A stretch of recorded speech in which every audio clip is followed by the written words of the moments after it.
بسم اللہ الرحمن الرحیم۔ کڑوا سچ کے ساتھ میں ہوں طارق بشیر۔ ناظرین، آج ہم ہاؤسنگ سوسائٹیز کے متعلق اور پاکستان میں جو قوانین ہیں ان کے متعلق بات کریں گے۔ پہلے تو میں یہ عرض کرنا چاہتا ہوں کہ پاکستان میں قوانین تو ہیں مگر ان کا نفاذ صرف غریب لوگوں پر ہوتا ہے، مسکین لوگوں پر ہوتا ہے۔ جو کمزور لوگ ہیں ان کے لیے یہ سارے قوانین بنے ہوئے ہیں۔ طاقتور اور مؤثر لوگ، مالدار لوگ جو ہیں ان پر قوانین کا اس طرح اثر انداز نہیں ہوتے جس طرح عام لوگوں پر ہوتے ہیں۔ مثلا آج کرونا کے حوالے سے دیکھ لیں، سوشل ڈسٹینس اگر ہے تو وہ غریبوں کے لیے ہے، 144 اگر ہے تو وہ بھی غریبوں کے لیے ہے۔ امیر لوگ ہیں یا بالخصوص جو سیاسی لوگ ہیں، مؤثر لوگ ہیں، انتظامی لوگ ہیں، آج بھی اسی طرح پارٹیاں کر رہے ہیں، فنکشن کر رہے ہیں، کھانے پینے کے اہتمام کر رہے ہیں، افطار پارٹیاں کر رہے ہیں، اس کے بعد مختلف پروجیکٹ ہیں ان کی افتتاحی تقریبات کر رہے ہیں، لیکن ان پر قوانین کا نفاذ نہیں ہوتا۔ گزشتہ دنوں ہمارے گجرات شہر کے ایک تحصیل سرائے عالمگیر ہے، وہاں پہ ایک بہت بڑی ہاؤسنگ سوسائٹی کا افتتاح ہوا ہے جہاں ہزاروں لوگوں نے شرکت کی ہے۔ مسلح لوگ تھے، سوشل ڈسٹینس کا کوئی خیال نہیں رکھا گیا، نہ ہی 144 کا وہاں خیال رکھا گیا ہے۔ تو انہوں نے پروگرام بھی کیا ہے، ڈھول بھی بجے ہیں، فائرنگ بھی ہوئی ہے، موج میلہ بھی ہوا ہے۔ تو اس حوالے سے آج ہم ڈاکٹر فان مغل صاحب سے بات کریں گے، میرے ساتھ موجود ہیں، ان سے پوچھتے ہیں جی آپ سب کیسے مزاج ٹھیک ہیں؟ جی الحمدللہ۔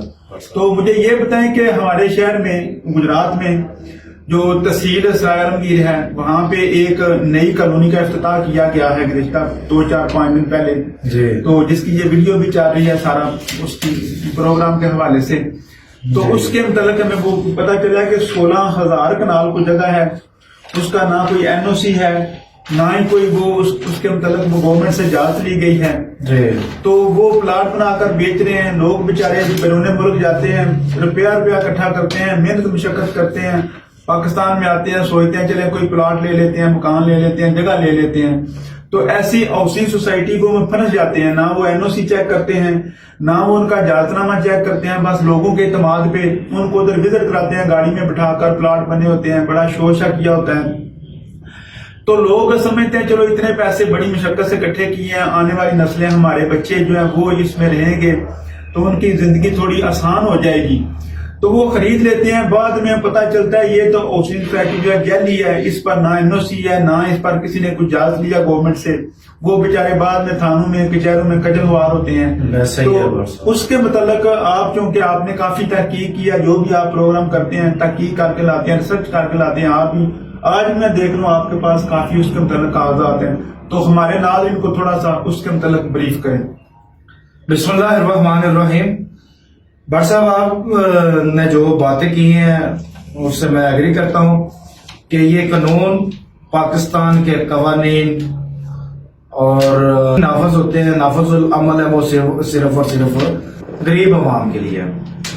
اگر یہ میری اور غریبی کا جو درمیان کا ڈفرنس تھا وہ اگر ختم کر دیا جاتا اور یہ سب کل عوام اللہ سواء، جیسے اللہ تعالیٰ کے ہاں سب برابر ہے، اسی طرح پاکستان قانون میں بھی تقریباً سارے برابر ہیں۔ آپ صلی اللہ علیہ وسلم نے پتہ ہے ایک اسی طرح کی معاملہ تھا تو آپ صلی اللہ علیہ وسلم نے فرمایا کہ اگر میری بیٹی فاطمہ بھی چوری کرتی تو میں یہ سزا اس کو بھی دیتا۔ تو یہ اس طرح قانون جب بنتے ہیں نا، قانون کے اوپر جب غریب اور امیر کا ڈفرنس ختم ہو جائے، جب درمیان میں کوئی سفارش کا پردہ نہ ہو، کسی بغاوت کا پردہ نہ ہو، کسی رشوت کا پردہ نہ ہو، یہ جتنے بھی بڑی بڑی دیواریں ہیں جو سفارش کی، رشوت کی، دہشت کی، یہ اگر دیواریں ختم ہو جائیں تو پھر وہ ملک، وہ قوم، اس کو کبھی زوال نہیں آتا، وہ ہمیشہ کی اس میں پھلتی ہے، پھولتی ہے اور ترقی کی طرف راہ گامزن رہتی۔ تو ہم یہ جو ابھی آپ بتا رہے ہیں کہ یہ ہاؤسنگ سکیم، یہ ایک نہیں بٹ صاحب، یہ جو آپ نے بتایا گالف اینڈ یہ جو دکھا رہے ہیں گالف ریزیڈینشیا، یہ چوتھی اسی جگہ پہ 16,000 ان کا دعویٰ ہے اور کہتے ہیں کہ 32,000 تک اس کے جو مالک ہیں شہر صاحب وہ کہتے ہیں کہ 32,000 تک آنے والے کچھ دنوں میں اس کی یہ اتنی وسعت اور محیط اس کا 32,000 کنال تک پہنچے گا. یہ کوئی فٹ نہیں بتا رہا, 32,000 کنال وسیع کر رہے ہیں. اس کی وسعت اور توسیع جو ہے وہ 32,000 کنال تک چلی جائے گی. اب اس کے ساتھ بالکل البراق ہے تھرڈ ون, تو اس کے ساتھ وہ بھی اتنا ہی دعوت کرتے ہیں, تقریباً 20,000 ان کا بھی کنال ہے. اس کے سے اوپر آج دوسرے نمبر پر آ جائیں وہ آپ کو نہیں, اس سے پہلے ایک میٹرو سٹی آ جائے گی. پھر میٹرو سٹی کے اوپر جو سب سے پہلی ہے گرینڈ اینڈ سٹی, جس نے یہ ادھر بنیاد رکھ کے تو دوسروں کو بھی اٹریکٹ کیا, ترغیب دی ہے کہ آؤ پیسہ کماؤ, کھاؤ پیو یاشی کرو, خود بھول جاؤ جی. اور بندے ڈھونڈتے رہے, بندے پیسے لگاتے رہے, انویسٹر اکٹھے کرو, ادھر سے کماؤ ادھر ہی لگاؤ اور بھاگ جاؤ. یہ ان کا طریقہ واردات ہے. اب یہ ملاب لوگ کہ پتہ نہیں کتنے زیادہ, مجھے تو اتنا میتھمیٹکس نہیں علم کہ 20,000 کنال اتنا زیادہ کنال وہ ضربیں تقسیم دے کہ وہ تحصیل پوری کا رقبہ نہیں بنتا جتنے یہ چار نے جو آپ کی ہاؤسنگ سوسائٹی ہیں انہوں نے بنا لیا, شو کر رہے ہیں. اتنا تو پوری تحصیل کا رقبہ نہیں بنتا. تو یہ بھی کبھی وقت نکال کے تو کچھ پروگرام کرتے ہیں اس کے. ابھی جو میں بتا رہا ہوں کہ یہ فائرنگ ہو رہی ہے, یہ سب کچھ سلسلہ یہ افتتاحیہ پروگرام چل رہا ہے, اور بڑے بڑے یہ ملک ریاض کی طرح, ملک ریاض کے قانون کے مطابق نا, ملک ریاض نے جو پراپرٹی کا قانون مطابق کروایا نا, پھینک پیسہ دیکھ تماشا بانیے وہ پراپرٹی, وہ اس نے جو انٹروڈیوس کرایا اس نے بولا کہ کچھ بھی نہیں کرنا, کوئی لڑائی جھگڑا نہیں کرنا, پھینک پیسہ دیکھ تماشا. میڈیا ہے پیسہ پھینکو, انتظامیہ ہو پیسہ پھینکو, پولیس ہو پیسہ پھینکو. اب اس پہ بالکل جو عمل درآمد کرتے ہوئے, اس کی پیروی کرتے ہوئے اپنے استاد ملک ریاض صاحب کی, انہوں نے بھی پیسہ پھینکنا شروع کر دیا ہے. کچھ ویب چینل ان کو بھی بڑے بڑے ایڈ دیے ہیں, کچھ لوکل اخبارات ہیں جو چور وغیرہ تھوڑا سا کرتے ہیں ان کو بھی بڑے اشتہار کر دیا گیا, منہ بند کر دیا گیا سارا.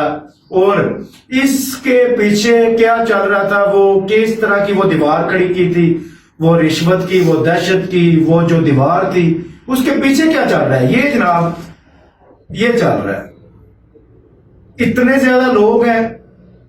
اب وائرس ادھر نہیں پھیل رہا, جو 2020 کا وہ ایکٹ جو انٹروڈیوس کروایا گیا, امینڈمنٹ کی ہے, اس کے مطابق یہ ادھر نہیں ہے.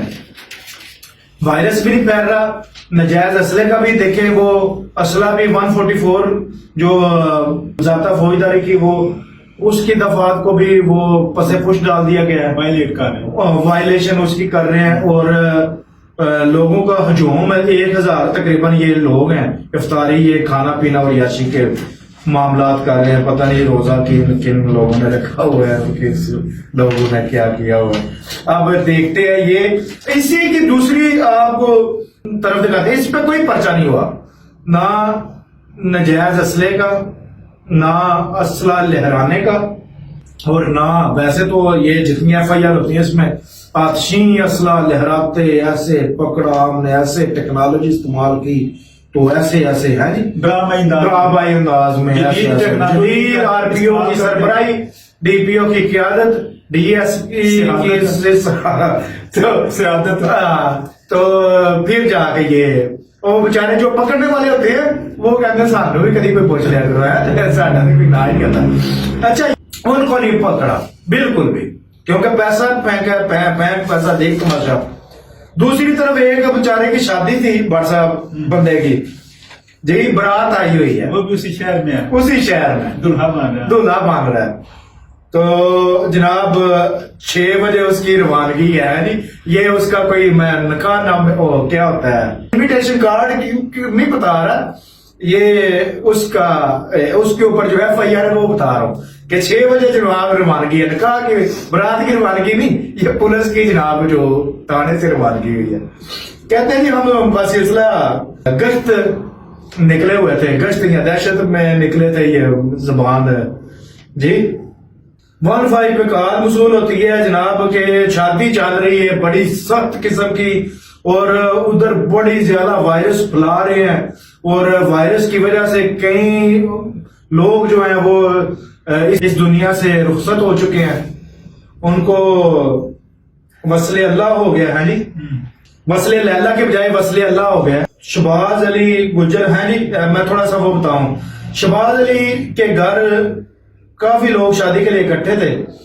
یہ گھر میں فنکشن ہے، کوئی میرج ہال میں نہیں ہے. راجہ ناصر، راجہ سجاد مندرجہ بالا کو موقع پر قابو کر لیا گیا کہ ایک شہباز صاحب جڑے نے عقبی دروازے، پچھلے دروازے بھاگ گئے. ہاں وہ بھاگ گئے ہیں جی، بھاگنے میں کامیاب ہو گیا بڑا زیادہ، انہوں نے بہت زیادہ. باقی تو پکڑ کے انہوں نے پھال آ جی بڑی زیادتی کی تھی انہوں نے ہاں جی. وہ گھر میں فنکشن کر رہے تھے اور اوپر پولیس نے ایسے پکڑا، باقی بھاگے. تو یہ کیا کرتے، یہ وائرس پھیلا رہے تھے. یہ دیکھیں جی انہوں نے پاکستان کے لوگوں کو صحت کو نقصان پہنچایا جی. امتناع وبائی امراض آرڈیننس 2020 کی سیکشن 4C5E5F کے تحت عوام الناس کی سلامتی کی صحت اور وائرس کی صوبہ پنجاب میں روکنے کی خلاف ورزی کر کے ارتکاب جرم 188 تعزیرات پاکستان کی دفعہ کا استعمال کیا ہے. ارتکاب جرم 188 تعزیرات پاکستان کا کیا ہے جی. مذکوران کے خلاف استغاثہ عذاب بجرم مذکور کر کے ہاں جی وہ آگے اس کو لے گئے، پولیس پکڑ کے لے گیا، اس کے اوپر فوری پرچہ، فوری 188 کی دفعہ لگائی ہے. جو طاقتور تھے، جو اسلحہ بھی ان کے پاس تھا اور جو خلاف ورزی بھی بڑی سرے عام کر رہے ہیں، ان کو دفع کر دیا گیا اور ان کے اوپر دفع لگا دی گئی ہے. ایک تو یہ بات. دوسری، اسی جگہ پہ کچھ دیر بعد آ جاتے ہیں جناب، کچھ لوگ آ جاتے ہیں اسلحہ سمیت آ جاتے ہیں جناب. وہ گاڑی لے کے آتے ہیں، 4-5 گاڑیاں، پراٹو، جیپ، سفید، سرسبز، جو بھی ان کی وہ گاڑیوں کے رنگ برنگ، سفیدی، کالی، پیلی، چٹی، نیلی، کالی، وہ گاڑیاں آ جاتی ہیں، کرولا، جیپ، پراٹو وغیرہ.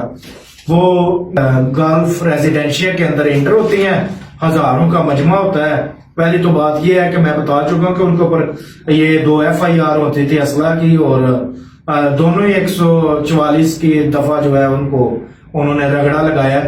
اس میں 188 ہے جو 144 ضابطہ فوجی تاریخ کی، اس کے مطابق جو تعزیرات میں شامل کیا جاتا ہے، جو سزاؤں کا سلسلہ ہے، اس میں 188 اور 13ویں پینٹ جس کو عام زبان میں بولتے ہیں 13A/2015 اس کا جو امینڈمنٹ کیا ہے، اس کا نام نیا 13ویں پینٹ اسلحے کا وہ بھی انہوں نے کیا ہے. وہ بھی پرچہ بنتا تھا، وہ نہیں دیا. اب یہ دوسرے لوگ اس میں آ جاتے ہیں، بڑا وہ فلمی سین ہوتا ہے، ایکشن ہوتا ہے، اور آتے ہی وہ اسلحے کے ساتھ وہ اپنا فائرنگ شروع کر دیتے ہیں. فائرنگ کرتے کرتے پھر یہ کچھ لوگ یعنی 15 پہ کال کرتے ہیں، وہ بھاگ جاتے ہیں. پھر دوسرا سلسلہ شروع ہوتا ہے، سیکورٹی گارڈ جاتا ہے. سیکورٹی گارڈ جا کے تو FIR کرواتا ہے. 12 بج کے رات، یہ 8 مئی کا وقوع ہے اور رات 7 بجے کا. تو رات 12 بجے 8 بجے وقوع ہوتا ہے، رات 12 بجے FIR ہو جاتی ہے. اور کون یعنی کروانے والا ہے، وہ ایک مدعی کون ہے، سیکورٹی گارڈ ہے گلف ریزیڈینشیا کا، گیٹ کا چوکیدار ہے. حالانکہ اتنے لوگ موجود ہیں، مالک موجود ہے سارا، لیکن استعمال کرنا ہوتا ہے نا آپ نے. سیکورٹی گارڈوں کو مروانے کے لیے، مرنے کے لیے چھوڑ دیتے ہیں، استعمال کرنے کے چھوڑ دیتے ہیں، طریقہ بھگتنے واسطے چھاڑ سکتے ہیں جی. یہ عام استعمال کرتے ہیں. تو 5-10 ہزار روپیہ اس کو دے دیں گے. اس کی مدعیت میں 8 اور 9 کی شب کے درمیانی شب میں پرچہ ہو جاتا ہے، FIR ہو جاتی ہے جناب. کون سی FIR ہو جاتی ہے؟ 324 427 109 اور 148 اور 149 یہ دفعات شامل کی جاتی ہیں، تعزیرات لگائی جاتی ہے ان لوگوں پہ جو فائرنگ کر کے جاتے ہیں. اب بھٹ صاحب یہ تو 12 بجے ہو جاتی ہے FIR. دوسری FIR جناب 1 بجے وہ تھانہ صدر سرائی کے لوگ اور سٹی کے یہ گشت کار پتہ ہے پولیس بڑی ایکٹیو ہے کیونکہ چوکیدار نے ایف آئی آر کٹوائی ہے، کوئی عام بندہ تو نہیں نا. پولیس نے جناب چھاپے مارنے شروع کر دیے. تو پھر پولیس کو پتا چلا ہے، ایک مخبر نے بتایا جو ذرائع ہیں، دیکھیں وہ بھی خود آپ ذرائع نہیں بتاتے، مخبر کے سانوں پوچھتے ہیں کتنے ذرائع آئے. تو مخبر کے ذرائع کے مطابق جناب وہ چھاپا مارتے ہیں، ادھر ریڈ کرتے ہیں. ریڈ کرنے کے بعد وہ پکڑے جاتے ہیں جی جناب، 2 کس بندے پکڑے جاتے ہیں، کچھ بھاگ جاتے ہیں، اسلحہ بھی برآمد ہو جاتا ہے. اور ان کے اوپر جو ایف آئی آر، دوسری ایف آئی آر، ایک تو یہ ہے نا جناب آپ کی 324 والی اقدام قتل کی، اور دوسری ہے جناب the Punjab arms amendment ordinance 2015 13(2)(a، یہ 13ویں پینٹ اس کو عام زبان میں عام لوگوں کو سمجھ آ رہی. یہ دو، ایک 12 بجے ہوتی ہے، ایک 1 بجے ہو جاتی ہے جناب. فوری طور پہ بندے بھی پکڑے جاتے ہیں ایف آئی آر ہوتے ہی، اور ساتھ ہی ان کے اوپر ایک اور ایف آئی آر ہو جاتی ہے. یہ ٹھیک ہے، میں کہتا ہوں یہ کوئی غلط بات نہیں ہے، آپ نے چیک کیا ایف آئی آر ان کے اوپر دینے چاہیے. اور ہمیں بعد میں پتا چلا بھٹ صاحب وہ پارٹی کوئی اس کے اوپر لکھا ہوا ہے کہ فیصلہ آباد ہے، کوئی پتہ نہیں کدھر کے لوگ تھے. حقیقت میں حقائق یہ ہے کہ وہ البراق اور یہ دونوں سوسائٹیز کی آپس میں لڑائی جھگڑا چل رہا ہے، جگہ کا تنازع، کوئی کہتا ہے وہ میری ہے، کوئی کہتا ہے وہ. اس طرح کی متنازع جگہ، ڈسپیوٹڈ پلیس، کنٹینشنل جو جگہ ہوتی ہیں، ان کے اوپر ویسے بھی آپ لوگوں کو جتنا وہ انویسٹ کرنے کے بجائے پیسہ بچانا چاہیے، اور اپنے گھروں میں، اپنے گاؤں میں، اپنے دیہات میں، اپنے جدھر رہ رہے ہیں ادھر انویسٹ کرنا چاہیے. اس طرح کی متنازع جگہ پر پہلے تو پیسے آپ کو لگانے نہیں چاہیے. دوسرے نمبر پہ وہ کون سی ایسی سرائے عالمگیر میں وہ ہر بندہ 16,000 32,000 کنال لے کے بیٹھا ہوا ہے اس جگہ پہ، وہ پہاڑیوں میں کون سا وہ سونا اور آئل نکل آیا جدھر ہر بندہ ادھر جگہ لینے کی کوشش کر رہا ہے. یہ ساری اسٹوپڈ فیلو میں سمجھتا ہوں کہ وہ لوگ ہیں جو اس طرح کے کام کر رہے ہیں.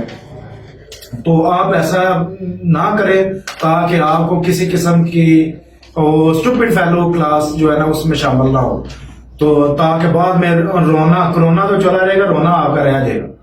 تو اس طرح کے کوئی خدشات نہ ہو. یہ آپس کی ان کی لڑائیاں جھگڑے ہیں، پتہ نہیں 16,000 32,000، نہ ان کے پاس این او سی ہے. این او سی اگر پتہ کیا ہم نے تو پتہ چلا جی وہ 350 کنال، تو بتا وہ 16,000 8,000 کے قریب ہے. تو ان کے پاس این او سی جو گورنمنٹ کی طرف سے، لوکل گورنمنٹ کی انتظامیہ کی طرف سے لیا ہے، وہ صرف 350 کنال کا ہے. تو یہ بڑی آپ آنکھیں کھول کے چلا کریں. بعد میں فرینزک کو آپ کہتے ہیں جناب فرینزک ہمارا کچھ کرے، بات نہیں کرتا، کھڑا نہیں ہوتا. پہلے آپ بھی آنکھیں کھولا کریں، آپ بھی آنکھوں کو دیکھا کریں کہ یہ کیا حالات ہے. بات صاحب کیسے کی تھی؟ ہاں جی بالکل صحیح بات ہے ڈاکٹر صاحب، آپ ٹھیک کہہ رہے ہیں کہ عوام کو بھی چاہیے کہ جو لوگ بیرونی ملک سے آتے ہیں، بیچارے روپیہ اکٹھا کر کے آتے ہیں، وہ آ کے جگہ ادھر لینا چاہتے ہیں، وہ پہلے چیک کر لیا کریں. یہاں کوئی پتہ نہیں چلتا کہ آپ کے پہلو میں کھڑا شخص جو ہے وہ فرشتہ ہے یا شیطان. ہر شخص دہاڑی کے چکر میں ہے، لوٹ مار کے چکر میں ہے، فراڈ کے چکر میں ہے، دغا بازی کے چکر میں ہے. تو آپ کو تسلی کر لینی چاہیے، کوئی با اعتماد ساتھی ہو، کوئی پرانا ساتھی ہو، اس سے چیز لینی چاہیے، یا اپنے گاؤں میں، اپنے محلے میں جہاں رہتے ہیں وہاں لے لیں. یہ نئے جو لوگ آپ کو سبز بات دکھاتے ہیں، یہ لوٹ مار کرتے ہیں. اور دوسری میری پولیس سے بھی گزارش ہے، انتظامیہ سے بھی گزارش ہے کہ وہ بھی تھوڑا سا اس میں برابری لائیں. 100% آپ بالکل پیسے پہ نہ اٹھ جائیں یا اختیار پہ نہ اٹھ جائیں، یا آپ کو سیاسی کوئی شخص کہتا ہے کہ ایسا کر لیں تو ایسے نہ دوڑ لگا دیں. آپ نے بھی اللہ کو جان دینی ہے، ایک دن قبر میں جانا ہے، وہاں سارے سوال ہوں گے، ساری باتیں پوچھی جائیں گی. وہاں یہ نہیں پوچھا جائے گا کہ مالدار کو تو آپ نے پیسے لے کر انصاف دے دیا ہے، یا مؤثر آدمی کو سیاسی بیس پہ آپ نے انصاف دے دیا ہے. تو غریب لوگ بیچارے جو دھکے کھا رہے ہیں وہ بھی تو اللہ کی مخلوق ہیں. کیا امیر شخص اور غریب شخص ان کے دونوں کے پیدا ہونے میں کوئی فرق ہے؟ ایک ہی طریقے سے پیدا ہوتے ہیں، ایک ہی اللہ کی مخلوق ہیں، ایک ہی رسول کی امت ہیں، ایک ہی قرآن کو پڑھتے ہیں. ان کے لیے آپ نے اصول علیحدہ بنایا ہوا ہے طاقتور کے لیے. ادھر جو غریب لوگ ہیں ان کے لیے علیحدہ اصول بنایا ہے. یہ بیچارے 6 ماہ 3 ماہ 5 ماہ سال خجل خوار ہوتے ہیں. پہلے تو ایف آئی آر ہی نہیں ہوتی، اگر ہو جائے تو پھر ملزم ہی نہیں پکڑتے، اگر پکڑ لیں تو پھر اس کو چیف گیسٹ مہمان بنا کر اپنے ادھر رکھتے ہیں، حوالات میں بھی نہیں بند کرتے، اپنے کمرے میں رکھتے ہیں، ادھر بوجھ میلا کرتے ہیں. تو اس کو آپ بوجھ میلا کراتے ہیں، پہلے تو پکڑتے ہی نہیں، پکڑ لیں تو بوجھ میلا کراتے ہیں. تو خدارا تھوڑا سا انصاف کریں. آپ نے جان دینی ہے اللہ تعالیٰ کو, صرف ادھر موج میلہ نہیں کرنا, جانا ہے اس دنیا میں بھی. یہ آدھی دنیا ہے, اصل دنیا آگے ہے جو قبر میں پہلی رات کے بعد اصل شروع ہو جانی ہے اور وہ نہ ختم ہونے والی ہے. اپنے میزبان طارق بشیر بٹ کو اجازت دیجیے. اللہ حافظ.